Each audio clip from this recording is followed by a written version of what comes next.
რატომ იღებს დაჩქარებული წესით ქართული ოცნების ხელისუფლება მედიასთან დაკავშირებულ კანონებს და რა მოხდება მაშინ, თუ მედიის თავისუფლება საბოლოოდ შეიზღუდება? მთავარი შეკითხვის არასამთავრობო ორგანიზაცია რიგდობის დამფუძნებელი და სამოქალაქო აქტივისტი ნუგზარ კოხრეიძე პასუხობს. საღამომშვიდობის ბატონო ნუგზარ, მადლობა რომ დაგვიწყდეთ დრო და ხართ ჩვენი გადაცემის სტუმარი. დიდი მადლობა მოწვევისთვის. ბატონო ნუგზარ, აუცილებლად უნდა დაგისვათ შეკითხვა და საინტერესოა თქვენი აზრი და შეფასება იმასთან დაკავშირებით, რატომ ასე ჩქარჩქარა და უცებ-უცებ იღებს ქართული ოცნების ხელისუფლება დაჩქარებული წესით მედიასთან დაკავშირებულ კანონებს. რა უცილებლობაა ამის?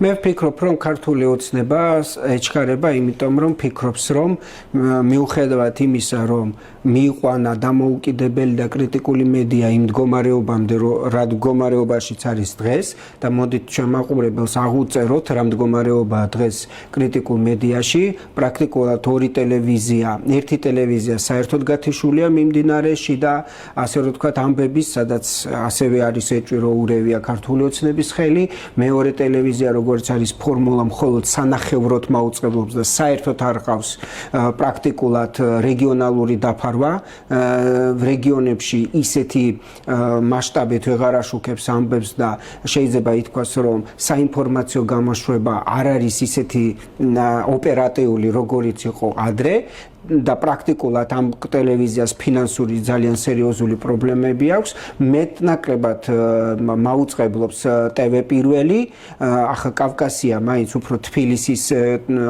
ასე ტელევიზია შეიძლება ჩაითვალოს, მისი დაფარვა რეგიონებთან მიმართებით არ არის ასეთი მაღალი და პრაქტიკულად ჩვენ შეგვიძლია ვთქვათ, რომ დარჩა საპირწონედ მხოლოდ ის ტელევიზიები, რომელიც მეტნაკლებად აფილირებულები არიან ქართულ ოცნებასთან, ეს არის რუსთავი 2 და იმედი.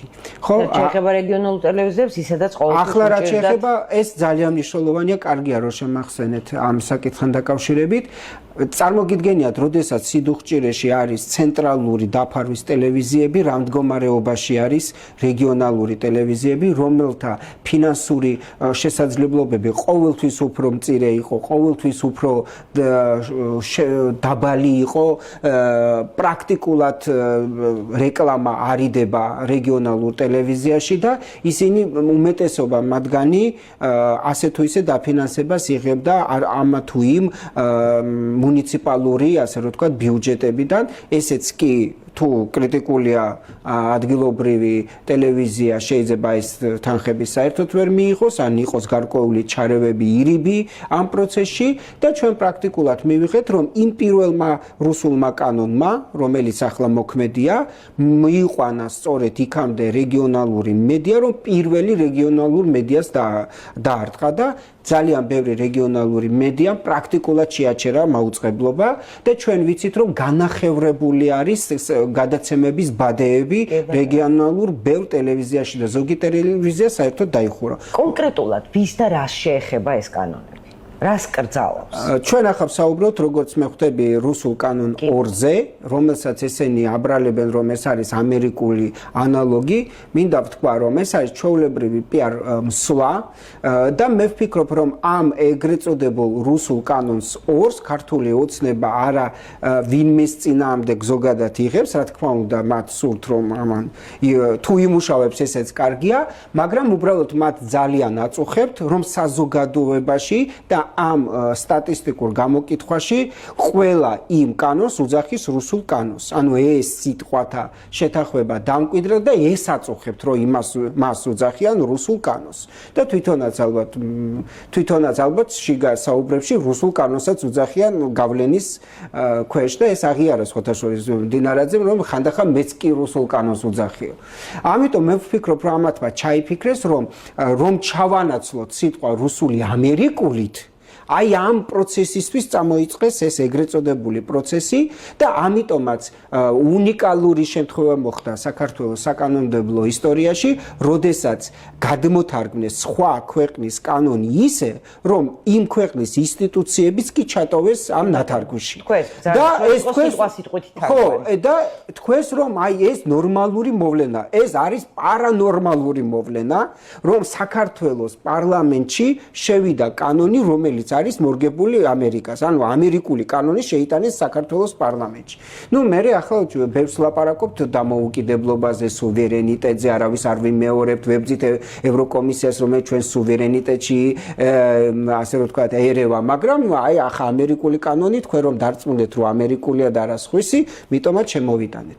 და ახლა სურთ აი ამ ეგრეთ წოდებული ამერიკული ფარას ვერსია, რომელიც შემოიტანეს, რომელიც რა თქმა უნდა არის უფრო მკაცრი კანონი, მაგრამ ეხება უცხოელ ლობისტებს, უცხოელ ლობისტურ კომპანიებს, სახელმწიფო, ასე რომ ვთქვათ, სახელმწიფო ფულს, რომელიც შედის ამერიკაში და მხოლოდ იმ მიზნით, რომ განხორციელდეს მათი ქვეყნის ინტერესების გატარება და ლობირება კონგრესის დონეზე, ამას დაარქვეს გამჭვირვალობის კანონი, რომელიც საერთოდ არაფერ შუაში არ არის ამ კანონთან მიმართებით, იმიტომ რომ იქ უსაფრთხოებაზეა მახვილი გაკეთებული და ისინი კიდე გამჭვირვალობას იცახიან და მე ამტკიცებენ რომ ეს ერთი და იგივეა. ერთი სიტყვით, ახლა ჩვეულებრივი საქართველოს მოქალაქისთვის ეს საერთოდ არაა საინტერესო ამბავი. და რატომ არ არის საინტერესო? ახლა ვის აქვს ამდენი ურდიული ცოდნა, არ კვიოს სად იტყუება ქართული ოცნება.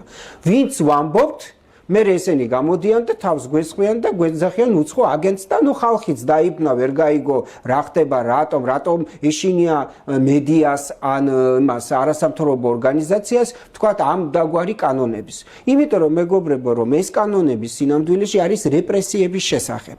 ეს არის კანონი, რომლითაც ქართული ოცნება ამკაცრებს რეპრესიებს არასამთავრობო ორგანიზაციების და მედიის წინააღმდეგ. უბრალოდ მათ უნდათ რომ თქვენ დაიჯეროთ რომ ახლა ისინი იღებენ ამერიკულ კანონს და არა რუსულ კანონს და თქვენც დაუძახოთ ამ კანონს ამერიკული კანონი, იმიტომ რომ ამ სიტყვათა შეთანხმების დამკვიდრებას ცდილობენ. იმიტომ რომ ეს რუსული კანონი აწუხებთ სიტყვათა შეთანხმება. აწუხებთ უპირველეს ყოვლისა მათ ამომრჩეველს. ამიტომ აქვთ მასზე რეაქცია. ეს არის ჩემი პირველი. ახლა რატომ ეჩქარება? თქვენ დასვეთ კითხვა, რატომ ასე სასტრაფო გეზით არიან მათი დრო არის შეზღუდული. იმიტომ რომ ეკონომიკური კრიზისი ნაბიჯ მოდის საქართველოში და ჩვენ უკვე ვხედავთ პირველ ნიშნულებს, როდესაც შეიძლება დაიწყოს საუბარი ბიუჯეტის სეკვესტრის ნაწილზეც. ესეც არ არის შორი მოვლენა, არ ვიცი ახლა ეს ერთ თვეში მოხდება, ორ თვეში თუ სამ თვეში, მაგრამ გარკვეული ნიშნები, რომ ხელფასების ზოგ ინსტიტუციაში ბოლომდე არ გაცემულა, უკვე ჩვენამდე მოდის ინფორმაციები, რომ მაგალითად რომ ბოლო 20 წლის განმავლობაში რო არ მომხდარა რომ ორად გაუყვიათ ხელფასები, დღეს ზოგიერთ ინსტიტუციაში ასეთი პრეცედენტები გვაქვს. ეს უკვე ნიშნებია, ეს არის პატარა ნიშნები, მაგრამ ხვალდაზე ამას ექნება გავლენა. მეორე ჩვენ ვხედავთ რომ ზოგ მუნიციპალურ, ასე რომ მუნიციპალიტეტებში მოხდა სოციალური დახმარებების მთლიანი ბიუჯეტების შემცირება. იმიტომ რომ ამ მთლიან ბიუჯეტებში უცხო ქვეყნების თანამონაწილეობა USAID-ის, ევროკავშირის მონაწილეობა იყო საკმაოდ მაღალი, იმიტომ რომ ისინი აძლევდნენ საქართველოს მთავრობას ფულს.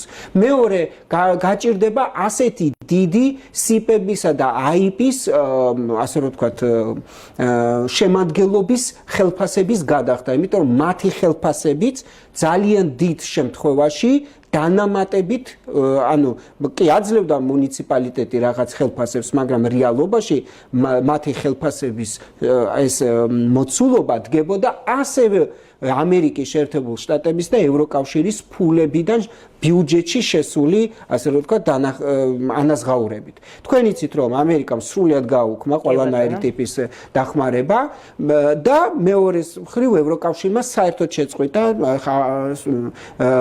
ქვეყნის მთავრობის დაფინანსება და შეიქმნა ვაკუუმი. ჩვენ ვხედავთ, რომ მთავრობა დარბის ამა თუ იმ ქვეყანაში და ეძებს ფულს, ჯერჯერობით უშედეგოდ, მხოლოდ ფეიკებს ამბობს, რომ 6 მილიარდს აპირებს არაბეთი და მერე გაირკვევა, რომ თურმე ეს მხოლოდ დაპირების ნაწილია და არაფერი მსგავსი, ამდენი ფულიც კი არ აქვს იმ კომპანიას, რომ ეს 6 მილიარდი ჩადოს, არაერთად განზრახვა და ეს განზრახვა შესრულდება თუ არა, ახლა ჩვენ არ ვიცით. ამიტომ დადის გადის ცენტრალურ აზიაში და ასევე ეძებს რაღაცა ფულს, თუ იპოვის კარგია, ახლა ყველას ურჩევს მთელ მსოფლიოში, არსად უკვე ამ ომების გამო და ამ კონფლიქტების გამო არავის არ აქვს ზედმეტი ფული შენზე დახარჯოს და ნახავთ რა იქნება. რატომ ეჩქარება ამ ეკონომიკური კრიზისის მოახლოვების ფონზე, იმიტომ რომ ვერ დაიჭერს ხალხს, იმიტომ რომ გავა ინფორმაცია, ხალხი მიიღებს ალტერნატიულ ინფორმაციას, ერთია რომ იგრძნობს, მეორე რომ ამას მედიაც გააშუქებს და ამიტომ ჭირდება რომ ეს კიდევ ჩაკეტოს, ასე რომ ვთქვათ, მედიურ სივრცეში. ანუ თავისუფალი სიტყვა გაქრება.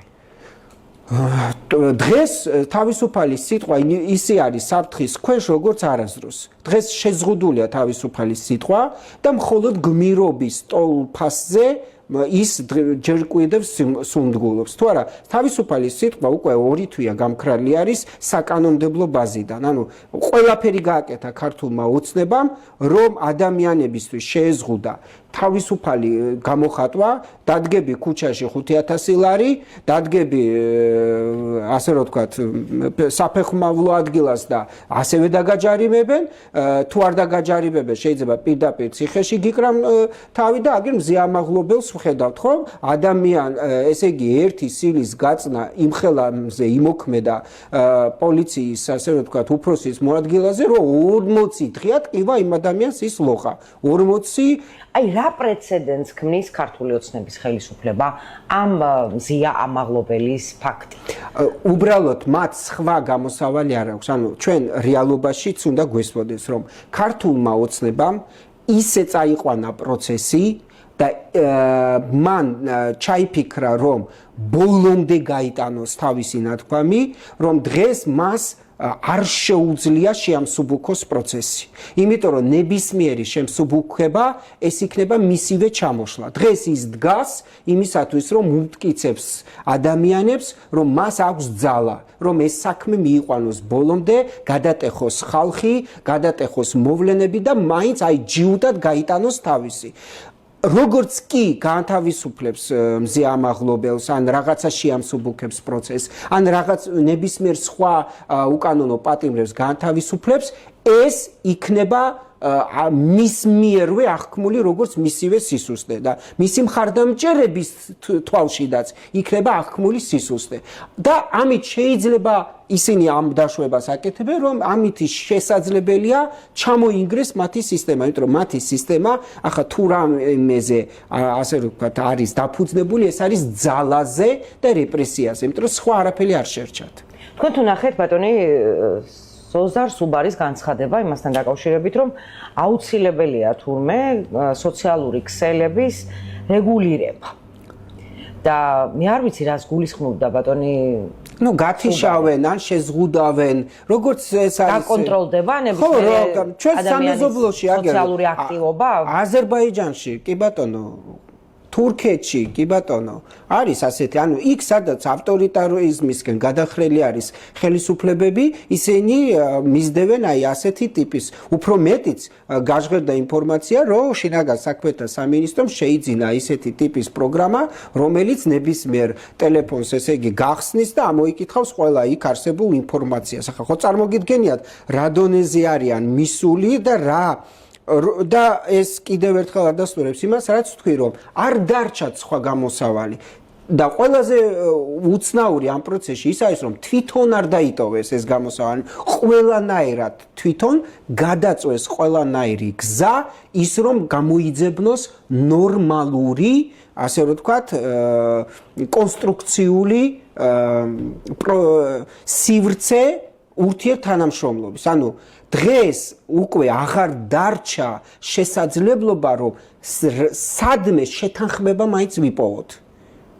ამ პოლიტიკურ ძალასთან, ანუ ყოველ ჯერზე ეს პოლიტიკური ძალა მიდის ავტოკრატიისკენ. ანუ ყოველ ჯერზე ის წვავს ყველა ხიდებს, რომელიც შეეძლო არ დაეწო. აი დღეს რომ მიიღო ეს კანონები, ან დღეს რომ მთელი რიგი კანონებს და ყველაზე დიდ მზაკრობას ახლას ჩადის, რომ მთელ რიგი კანონებს იღებს, რომელიც აუქმებს ბოლო რამდენიმე წლის განმავლობაში მიღებულ კანონებს, რომელიც იყო მოთხოვნა ასოცირებული შეთანხმების. ანუ დღეს ქართული ოცნება ეწევა ასოცირებული შეთანხმების, როგორ ვთქვათ, საბოტაჟს.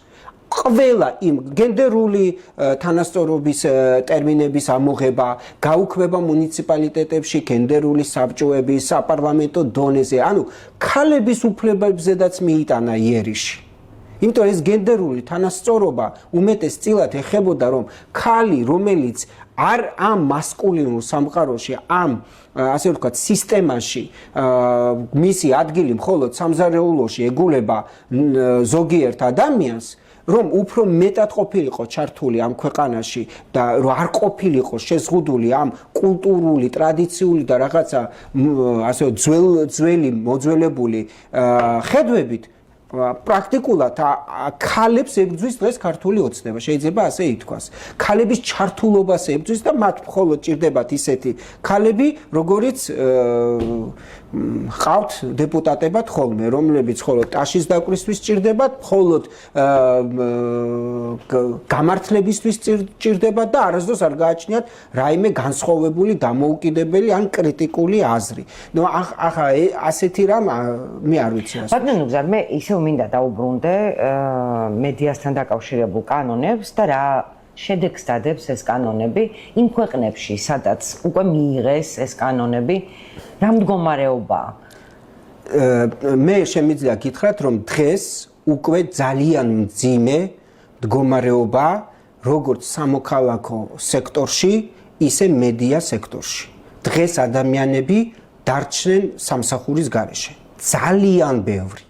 როდესაც ახლა ეს ქართული ოცნებასთან არ არის კავშირში, როდესაც ტრამპმა მიიღო ის გადაწყვეტილება და იქ ამერიკაში მიმდინარეობს პროცესები ახლა ამასთან დაკავშირებით და სასამართლო უზენაესმა სასამართლომ მიიღო გადაწყვეტილება, რომ ტრამპმა დააბრუნოს ყველაფერი და დაიწყოს იუსაიდმა კვლავ მოქმედება, მაგრამ რამდენად შეასრულებს ახლა ეს კიდევ სხვა საკითხია, მაგრამ როდესაც იუსაიდმა დახურა პროგრამები. ეს არის 32 უზარმაზარი პროგრამა. აურაცხელი რაოდენობის, რა ვიცი, ძალიან ბევრი მილიონი, რომელიც შემოდიოდა ამ ქვეყანაში, ნაწილდებოდა მის მოქალაქეებში, ამ ქვეყნისთვის ნაწილდებოდა და ბრუნდებოდა ამ ქვეყნის ეკონომიკაში. ეს დარწმუნებული ეს ამბავი არც ქართულ ოცნებას გაუხარდა, იმიტომ რომ წარმოგიდგენიათ ამხსეთი დიდი ეკონომიკური საშუალება, როცა გაქრა ჩვენიერ დღეს და ყველაფერი შეწყდა და ამდენი ადამიანი დარჩა უმუშევარი. დაახლოებით არ ვიცი, შესაძლებელი 10,000-მდე ადამიანი დარჩა უმუშევარი. შეიძლება ნაკლები, ახლა ზუსტი ციფრი არ ვიცი, მაგრამ მე ვისაც ვიცნობ ძალიან ბევრს, აი დაახლოებით ჩემს ირგვლივ 50-დან 100-მდე ადამიანი დარჩა უმუშევარი, ვისაც მარტო მე ვიცნობ. და წარმოგიდგენიათ ხა რამდენი პროგრამის შესახებ მე უბრალოდ არ ვიცი და იქ მუშაობდა ძალიან დიდი რაოდენობა ადამიანების და დარჩენ შემოსავლების გარეშე საბანკო ვალდებულებების პირას. ეს ადამიანები პრობლემა ხომ არის? ეს ამ ადამიანები ხო დღეს უკვე სიღარიბეში არიან. მე რამდენი პროდიუსერი, რამდენი ჟურნალისტი, რამდენი ოპერატორი, რომელიც იმ კრიტიკულ მედიაზე მუშაობდა, რეგიონალურ მედიებში მუშაობს, ისედაც არ ქონდათ მაღალი ხელფასი, მაგრამ ახლა ხო საერთოდ აღარ აქვთ. ეს ყველა უმუშევარი ადამიანი ხო უკვე გაღარიბდა. ეს ხო დაარტყამს ამ ქვეყნის ეკონომიკას. თან ეს ადამიანები მეტნაკლებად ითვლებოდნენ ამ ქვეყნის საშუალო ფენად, ანუ მეტნაკლებად ეკონომიკურად უფრო მდგრადად. დღეს ისინი გახდნენ ვითარცა ის 60% თუ რამდენი პროცენტია სოციალურად დაუცველების შეემატენ ამ კოლგორდას. ვინ გადარჩა? ანუ ამ ფაქტზე ჩვენი ხელისუფლება არ საუბრობს. არ საუბრობს, იმიტომ რომ მათ არ აწყობთ ამაზე მათ არ იციან როგორ გამოვიდნენ ამ პროცესიდან. ისე რომ სულ იყვნენ ხელისუფლებაში. ერთადერთი გზა რომ ეს ყველაფერი ამოტრიალდეს, რომ ეს ყველაფერი რაღაცა უფრო მშვიდობიან პროცესში გადავიდეს, ეს არის კრიზისის ერთ-ერთი დაძლევის საშუალება არის ახალი საპარლამენტო არჩევნები.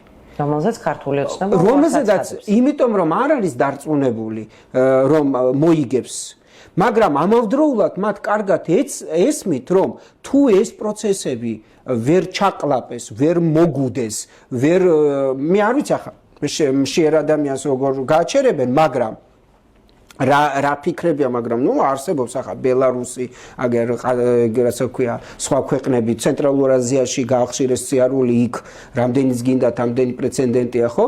როდესაც მართავენ და ოღონ ეს არის რეპრესიების კვალობაზე. და ბოლოს რაც მე მინდა გითხრათ, რა გველის კიდევ უფრო რთული პროცესები, იმიტომ რომ გეოპოლიტიკაში დაძაბულია ვითარება, ჩვენ არ ვიცით ეს კატათაგობანას თამაში ამერიკასა და რუსეთს შორის როგორ წარიმართება და შეიძლება უფრო უარესი ომით დასრულდეს, იმიტომ რომ თუ ტრამპი დაინახავს რომ რუსეთი არ თანხდება, მოიყვანა აგერ უკრაინა მარტივად მოლაპარაკების მაგიდასთან, მაგრამ იმგერმა ყველაფერი სოფლიო მოითხოვეს, თუ ამაში დარწმუნდა და დღეს უკვე ნიშნებიც იყო ამისი, უკაცრავად, მაგრამ შეიძლება უფრო ვარისი ატყდეს და მაშინ ამერიკამ შეიძლება ბევრი რამე იკადროს და ვიცით ახლა როგორაც კადრულობს მით უმეტეს ტრამპის პირობებში და პლუს ამას დღეს უკვე ჩინეთმა გასცა პასუხი რომ მზად არის ყველანაირი ტიპის ომისთვის და ეს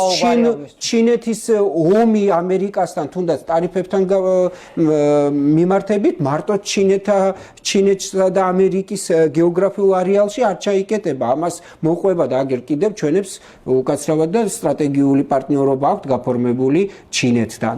აგერ აშენებენ ჩინეთის აპირებენ ყოველ შემთხვევაში ჩინეთის კომპანიის მონაწილეობით ანაკლის სპორტის მშენებლობა. ანუ ყველანაირად ვართ გაჩხერილი ამ სერიოზულ ჯერ გაუგებარ ასე არაპროგნოზირებად მომავალში და ამას ნაცვლად იმისა რომ ჩვენ ახლა შიგნით შევიკრათ გავერთიანდეთ რომ მაქსიმალურად გადავნაწილდეთ რისკ ფაქტორები გვაქვს ძალიან ბევრი არავინ არ უარყოფს იმას რომ რუსეთი არის საფრთხე საქართველოსთვის რომ 40 კილომეტრში დგას დედაქალაქიდან მისი ჯარი არავინ არ უარყოფს რომ მისგან სამხედრო ინტერვენციის საფრთხე მაღალია მაგრამ დღეს ქართული ოცნება როგორაც იქცევა ეს არ გვაძლევს საშუალებას რომ მინიმიზაცია მოხდეს ამ საფრთხის ეს ერთი მეორე ფრონტი ჩვენ კი არა აქეთ არ გაგვიხსნან მეორე ფრონტი ეს არის პრობლემა და მესამე არის პრობლემა მორალური თვალსაზრისით დღეს საქართველოს მორალური თვალსაზრისითაც არ დგას სწორ ადგილას. მაშინ, როდესაც უკრაინელები იბრძვიან და ჩვენ ეს სამჯერ გვაქვს ჩვენს თავზე გადატანილი, ჩვენ ყველაზე კარგად ვიცით, რომ არანაირი შეთანხმება ამერიკასა და რუსეთს შორის გრძელვადიანი ვერ დაიდება, რომ პუტინი არასდროს არ შეასრულებს არანაირ შეთანხმებას და როგორც კი ამერიკა გავა ამ სივრციდან ეგრევე დაესხება თავს იმ უკრაინას და ყველაფერს ჩაკლაპავს მოინდომებს, ხო, ჩვენ ხო ეს უკვე ჩვენს თავზე გადაგვიტანია.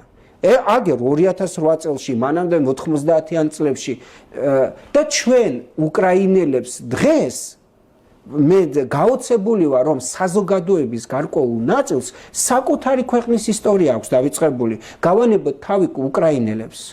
ჩვენ ვთვლით თუ არა სწორად რომ უკრაინელები გამოიყენეს თუ არ გამოიყენეს ხომ იბრძვიან თავიანთი სამშობლოსთვის მასე 90-იან წლებში ვინ გამოგვიყენა ვის წინააღმდეგ გვინდოდა საბჭოთა კავშირიდან გამოსვლა გვინდოდა დამოუკიდებლობა ცხოვრება ამის გულისთვის გვებრძოდნენ ახლა ჩვენ რო საბჭოთა კავშირს ვეუბნებდით და დავკარგეთ ტერიტორიები ვინ გამოგვიყენა ამისთვის ამიტომ კიდევ ერთხელ ვამბობ რომ აი ეს ნარატივები და დაჯერება ამ ნარატივებში, აი ამ ნარატივებში ცხოვრება ფაქტია რომ დღეს მივყავართ სიღარიბისკენ.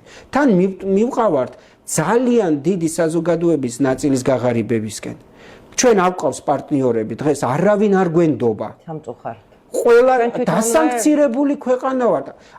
ამაზე ჩვენ სხვა ქვეყნებს რაღაცნაირად ნიშნის მოგებით ველაპარაკებოდით გარკვეული წლების წინ და დღეს ჩვენ თვითონ ვართ უკანასკნელ მინუსებში. უკანასკნელ მინუსებში ვართ. დასანქცირებული ჩtildeოვანი მართველი ყავს, დასანქცირებული მთავრობა ყავს, დეპუტატები ყავს, გუბერნატორები ყოფილი და რა ვიცი მე ვინ არ ყავს, არავინ არ დარჩე მოსამართლე მთელი სისტემა დასანქცირებული ამა თუ იმ ქვეყნების მიერ. ბატონო გზარ ამას ტრაგედიად არ აღიქვამენ ქართულში. არა, ტრაგედიად აღიქვამენ. ერთია რას ამბობენ ხმამაღლა, ახლა ჩვენ ხო ვიცით რომ საქართველოს როგორი ქვეყანაა, ჩვენ ხა პოსტსაბჭოთა ტრანსფორმაციის ქვეყანა ვართ და ამიტომ ეს დამახასიათებელია. ჩვენ ერთს ვამბობთ, მეორეს ვფიქრობთ და მესამეს ვაკეთებთ. ესეთი ტიპის ქვეყანა ვართ. დღეს რასაც ლაპარაკობს ქართული ოცნება, მე გარწმუნებ თქვენ 360 რადიუსით პირიქით ფიქრობენ. უბრალოდ ამ ადამიანებს აქვთ რაღაცა ვალდებულებები, რაღაცა პროცესია, რაღაცა ურთიერთ ასე გადაჯაჭვულობა აქვს, რომელიც არ აძლევს საშუალებას გავიდნენ ამ მოჯადებული წრიდან. მათ ყველაზე კარგად იციან, რომ დღეს ყველაზე ცუდად ვართ, ვიდრე ვიყავით ოდესმე.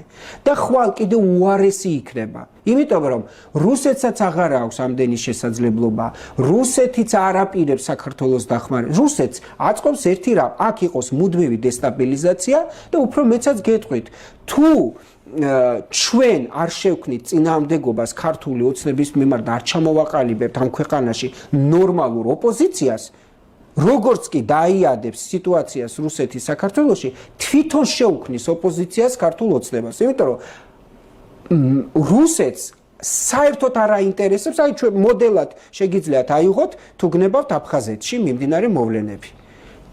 ყველა ეს ადამიანი არის მასზე დამოკიდებული, მაგრამ მუდმივად ამყოფებს ამ პატარა რეგიონს, რომელზედაც გააჩნია 100% გავლენა, მუდმივად ამყოფებს ამ კატო თაგობანობას თამაში. ხან ერთ ადამიანს მოიყვანს, მერე იმას გადააგდებებს, ხან მეორეს მოიყვანს, იმას გადააგდებებს და ძირითადად იქ ბრძოლები მიდის, ვინ რუსეთთან უფრო ახლოს იქნება და ვინ უფრო მეც ფულს საიდანმე წაიღებს. იგივეს გააკეთებს საქართველოსთან მიმართებით და დარწმუნებული ვარ, დღეს ვინც არის ქართულ ოცნებაში, იმასაც გაუშვებს სახში, ან უფრო ვარეს დამართებს და სხვას მოიყვანს. გაცილებით უფრო მორჩილს, გაცილებით უფრო მისიანს, გაცილებით მისი გაგების ყოფ ადამიანებს. ამიტომ მე ვერ ვხედავ მათ გამოსავალს, აი ძალიან ჩიხში არიან. დღეს იყო საქართველოს ხელისუფლებაში, ეს არის წევლა. ისეთ ვითარებაში ვართ, ისე მდგომარეობაში ვართ და ისეთი გამოუვალი სიტუაციაა მსოფლიოში. დღეს ქართულ ოცნებას ყველაზე მეტად აწყობს შემოუბრუნდეს ახლა ევროკავშირს და ჩვენ დავეწიოთ იმ პროცესს, რომელიც ახლა მიმდინარეობს ევროკავშირში. მათ შორის ევროკავშირის განაახლება, ევროკავშირის თავდაცვითი სისტემების შექმნა და ამ პროცესში მოხვედრა. თუ მოვასწარით, კარგია, მაგრამ ჯერჯერობით კარგავთ დროს. ჯერ არ ჩანს სამაგისოდ. მაგრამ დაუბრუნდეთ ახლა ჩვენს ადამიანებს, მედიას და არასამთავრობო ორგანიზაციებს. არასამთავრობო ორგანიზაციებში დაახლოებით ალბათ 50,000-მდე ადამიანი მუშაობს. აი მთელი საქართველოს მასშტაბით ვავიღოთ და მათთან დაკავშირებული. ახლა ამის გარდა მათი ბენეფიციარები, ანუ პირდაპირი, ასე ვთქვათ, ბენეფიტების მიმღები დაახლოებით 200,000 შეიძლება საქართველოს მოქალაქე იყოს. დღეს ყველაფერი ეს დაკარგულია და 90% შეჩერებულია. დღეს ხალხმა დაკარგა სამსახური, დღეს ხალხი არ იცის რა გააკეთოს და უფრო მეტიც იმ ხალხმაც დაკარგა სამსახური, ვინც საზღვარგარეთ მუშაობდა სხვადასხვა მისიებში, USAID-ის პროექტებში და ის ხალხიც ბრუნდება. და ახლა დღეს გაჟღერდა ინფორმაცია, რომ პოლონეთმა დაადეპორტა ეგრეთ წოდებული შავი სამყაროს ქართველი 17 ადამიანი და წარმოიდგინეთ ახლა ევროპამ რომ დააბრუნოს ყველა ის კრიმინალი, რომელიც იქ გაქცეულია. სად დაიწყება კრიმინალის მატება? საქართველოში, რა თქმა უნდა. ცოტა არ იყოს მძიმე სურათის დახატვა გამოგვივიდა, მაგრამ სამწუხაროდ რატომ ვაკეთებ ამას? იმიტომ რომ საქართველოს მოქალაქეებმა უნდა გაიგოს. ჯერ კიდევ სვამენ კითხვას, 100 დღე შესრულდება 7 მარტს, რაც ქუჩაში დგას საქართველოს გარკვეული ნაწილი. და არიან ადამიანები, რომლებიც დღემდე სვამენ კითხვას, რატო დგანან ეს ხალხი ქუჩაში? აი ეს ყველაფერი რომ არ მოხდეს და ეს ყველაფერი რომ არ შევიდეს ამ ხალხის ოჯახებში. იმიტომ რომ მე თუ გავღარიბდი დღეს, ჩემს უკან ვინც ირჩენს თავს, დედაჩემი, სხვა ჩემი ოჯახის წევრები ყველა გაღარიბდება. ანუ მარტო ერთი ნუგზარი კი არ გაღარიბდება. მთელი 5 ადამიანი შეიძლება გაღარიბდეს. და ხვალ მასწავლებლებს რომ ხელფასებს ვეღარ გადაუხდიან, ან გადაუხდიან ნაწყვეტ და თქვენ უკვე ამას იგრძნობთ. ეს ხო იმას ნიშნავს, რომ ამ ადამიანების ეკონომიკური შესაძლებლობების შემცირდება. ყველა გადავაშ ფულის შენახვაზე და არა დახარჯვაზე და თუ ყველა შენახვაზე გადავიდა, არავინ არ წავა და არც მაღაზიაში იყიდის რამეს, არც სხვაგან იყიდის და ეს ჯაჭვური რეაქციით წავა. ფული აღარ შევა ბიუჯეტში. მე რო ხელფას არ ავიღებ, დეგეგეს ხო ვერ გადავიხდი. უბრალოდ საშემოსავლოს ხო ვერ გადავიხდი. საშემოსავლოს თუ ვერ გადავიხდი, რითი შეავსებენ ბიუჯეტს? ეს რო ვერ შეავსებენ ბიუჯეტს, ბიუჯეტზე არსებულ ადამიანებს ხელფასებს რითი გადაუხდიან? ამიტომ ამას აქვს ჯაჭვური რეაქცია და მიტომაც ვდგავართ მეგობრებო და მიტომ არის ეს სასიცოცხლოდ მნიშვნელოვანი ყველა საქართველოს მოქალაქე, მათ შორის ქართული ოცნების წევრებმაც უნდა გაიგონ, რომ დღეს დამძიმდა ვითარებამ გლობალურად. დღეს ჩვენ არა გვაქვს ერთმანეთის ჭამის დრო და ქართულმა ოცნებამ უნდა გაიგოს, რომ ერთადერთი და განუმეორებელი და მარადიული მთავრობა ვერ იქნება. 12 წელი იყვნენ მთავრობაში, კაცო. 12 წელი მოხსნეს ყველანაირი რეკორდი. რა საჭიროა მეტი რეკორდები თან ქართველი ხალხის ხარჯზე? შეგახსენებთ, რომ ისინი ამბობენ, რომ ისინი აირჩიეს ვინც არ უნდა აირჩეს. დღეს არის მძიმე ვითარება. პოლიტიკური ესტაბლიშმენტი და ამ პოლიტიკური ესტაბლიშმენტი მარტო ქართული ოცნება არ მოიაზრება. მთლიანად პოლიტიკური ჩვენ ძალიან მწარეთ ვაკრიტიკებთ ოპოზიციას. ხო ვამბობთ, რომ ოპოზიცია არ იგრძნობება დღეს, რომ ოპოზიცია ვერ გამოდის იდეებით. რატომ? იმიტომ რომ გააღარიბეს ეს ოპოზიცია, ხა სად გინახავთ თქვენ პარტია ფულის გარეშე რაიმე შეეძო გაეკეთებიან. ნუ რასაც აკეთებენ, ყველაფერს აკეთებენ, იმიტომ რომ ფულიც არ აქვთ. უფულოდ აკეთებენ. და ახლა ვისაც აქვს ბევრი ფული, ის პროპაგანდასაც ატრიალებს 24. ერთადერთი რა წარმატებით ამ ქვეყანაში მუშაობს, ეს არის პროპაგანდა. სხვა არაფერი არ მუშაობს. ძალიან დიდი მადლობა თქვენი მოსაზრებების გაზიარებისთვის. დაგემშვიდობებით მაყურებელს შევახსენებთ, რომ ჩვენ თქვენ თამნა არ დამძიმდეთ. ყველაფერი მაინც კარგად იქნება. მერთმაც ქნას, მერთმაც გისმინოთ. სამოქალაქო აქტივისტი ნუგზარ კოხრეიძე პასუხობდა დღეს მთავარი შეკითხვებს. მე დაგემშვიდობებით, თქვენ კი დღის მანძილზე უცხოეთში მიმდინარე პროცესებს შეგიძლიათ ადევნოთ თვალყური. მადლობა რომ გვიყურეთ.